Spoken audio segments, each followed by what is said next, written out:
I'll give a little bit of my life for you. Okay, everybody, I'm going to go ahead and get into some of the related stories that I was talking to previously prior to the break regarding some technological things that are happening that are going to affect you, that are already affecting you right now, in terms of privacy, policy, and also how it's going to affect banking as well. This article comes from the British press. And British press seems to be, even though it's has nothing to do with us per se. It does in the moment that internet connection puts unification of experience and transactions of communication from point A to point B. It makes all of us neighbors. So that being said, this story is out of London, the Times in London. And it says Internet Storm Center, global safety net in the hands of volunteers. Okay, the Internet Storm Center is an international group of computer experts and analysts who provide a first alert system to tell the world when a cyber attack has been launched and what to do about it. Johannes Ulrich patrols the front line from his computer at his home in Jacksonville, Florida. He is one of the 36 volunteers worldwide who take it in turns and do 24-hour shifts. The Storm Center logs millions of security entries every day from sensors covering more than 500,000 internet addresses in more than 50 countries. Handlers post analysis and thoughts on the Storm Center website, which is read by tens of thousands of cybersecurity professionals. The group was set up in 2001 under the aegis of the SANS Institute, an online security education and training body, when analysts got together to fight off the lying computer worm. Their action proved to be the volunteer first alert organization was needed. Since then, it has helped to deal with thousands of threats and played a crucial role in tracking the conflicker virus. Last year, almost all handlers have day jobs. Some carry out their duties anonymously, including the one in Britain in the group who works for a big bank in London. Now, okay, I want to assess this story in a different way. Number one, this is coming from the Times Online in London. What can we know that's the actual truth about this? Well, we know that we're in a digital environment, and we know that information is everywhere at the same time, and there is no privacy, and there is no accountability in terms of economics. We know all of that is penetrable.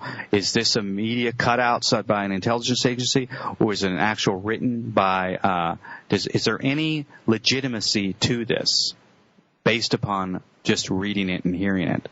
Well, yes, but the reason I'm expressing doubt in this is because I want you to exercise your own discernment and understand that when you're looking at anything in media environments that is subject to penetration by the intelligence agencies or other people that want to use stories to create trends of scarcity, to create trends of abundance, to create trends of behavioral shifts, to initiate small bubbles of emotional reaction.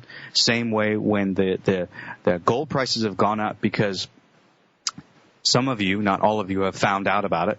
And that emotional response, fear, is what has spiked it up enormously. But that is a reaction to somebody with their hands on a keyboard breathing. So the breath, as I've said, as your heartbeat moves, so does your digital extension. It's affecting you and how you work with that. Now, well, here's the deal.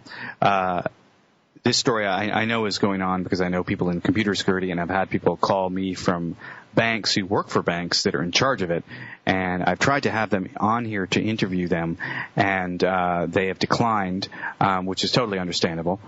They've declined because they want to maintain their jobs, but I've had this basically told me confidentially that people that are working on the inside with the banking structure have to deal with this constantly, having to deal with the possibility of constant cyber attack from other countries and other venues. So this is going on, and this is basically, looks like it's a civilian community of people, 36 volunteers that decided to participate. Now, I kind of like this. This is a great article and a great thing about people standing up and doing their own surveillance and not helping or asking a government or some entity that's been asked or put together by a government to watch for cyber attacks. It's by the public, which is great. because this is the type of activity that needs to be going on more, because the digital environment doesn't have any authority on it. There's nobody in charge of everything, so it sets up a scenario where everybody can penetrate everything and fake everything. And this is going on all over Facebook and MySpace and all the social organizations, which the FBI loves, because you're much easier to keep track of when you have 15 people that know you or you interact with. So everybody has no privacy anymore. It's over. But we have to monitor their monitors and monitor each other, because I'm sure everybody that's had to deal with computers has had to deal with hacking and those different issues. So we deal with it all the time. But this is a small, minuscule cutout that in a much not too far away in the immediate future is going to be much bigger. Is going to take on. This is going to be a much bigger issue, and more people are going to be volunteering to do this type of stuff because they're going to have to protect their information. Now, I got another flash message I want to address here before we go on to this other story about why the gold has risen. This is from Jacqueline and El Segundo. Are you saying that the irresponsible people that bought, and then it says most using fraud to qualify, are going to keep their homes for free, and those of us that didn't participate in the scam are SOL? That bought and using fraud are going to keep their homes for free. I'm not sure what you mean by that, actually. You're going to keep your homes for free. What I was saying, I think you're reacting to the story that on yesterday I had my ongoing guest, Bob Neveritt, and he mentioned this story because I haven't been monitoring the media cutouts and stuff, fiction or otherwise, truth fiction stories. While I've been out of the country, I've actually been looking at other environments. So what he had told me, and I know he isn't lying, is that there's been a cancellation of these alleged debts related to foreclosures. So they've said instead of foreclosing on somebody where you get kicked out and the bank takes over, they're saying, okay, let's forget the entire debt. You're just going to pay us to stay there, and you're going to rent, but we own the house. That's what's happened. I want to make that clear. And the reason why that's happened is because of the fact that the banks do not want to get in the real estate business because it costs them money, and people can't buy any of these places where they're throwing people out of anyway. So we're stuck. Everything is gridlocking, and it's going to continue to gridlock even more. So the part where she said, and those of us that didn't participate in the scam or SOL, I'm not. No. There's nobody that's SOL, by the way. There's multiple ways you can deal with this stuff, but it's going to require you to look in places that are unseen by most people. Any mainstream ideas that I've dealt with from people regarding anything financial has failed them at some point, or it just isn't fair or justified. I know a lot of people that I recommend people do settlements on a lot of their credit cards because, one, I feel over the phone they don't have the ability to even handle themselves at all, or they're too scared to even do anything, and I've turned them away from doing this particular process and told them just go ahead and settle. And so if you owe something, you're going to pay at least 50-60% to do a settlement. Like say you owe $10,000, the credit card companies, depending upon where the account is at, if it's with the initial creditor, you may get a better deal, but if it's been charged off and it ends up at the lawyer's office, you may be paying 70-80% to do a settlement, which is nothing, because you settle these. You may settle an alleged debt, credit card or otherwise, and you don't really, nothing positive comes out for you because of the fact it's going to say settlement on your credit reports. That's going to be considered a negative item. And what is the point of settling on something other than get somebody to go away? You get damaged for it anyway. And most of the credit reports with people that are dealing with these issues, everybody's credit is pretty much trash right now anyway. If it's not now, it's going to be.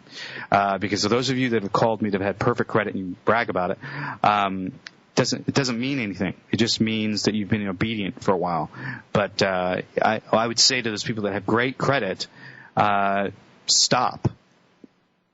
What I mean by stop is do not expect that credit number to mean anything for you in your future. I know all of you call me up and they'll say, well, I got to go get a new job, da-da-da-da.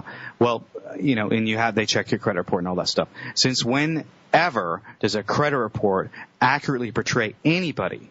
Anybody that does their own research has found out that there's millions and millions and nonstop lawsuits and investigations on credit reports for irregular information on there because it can be penetrated by cyber attack. I've had to deal twice in the last year with cyber attack and people going in and withdrawing stuff from PayPal accounts and so forth. So, and that showed up on my reports, and that had to be dealt with. That did not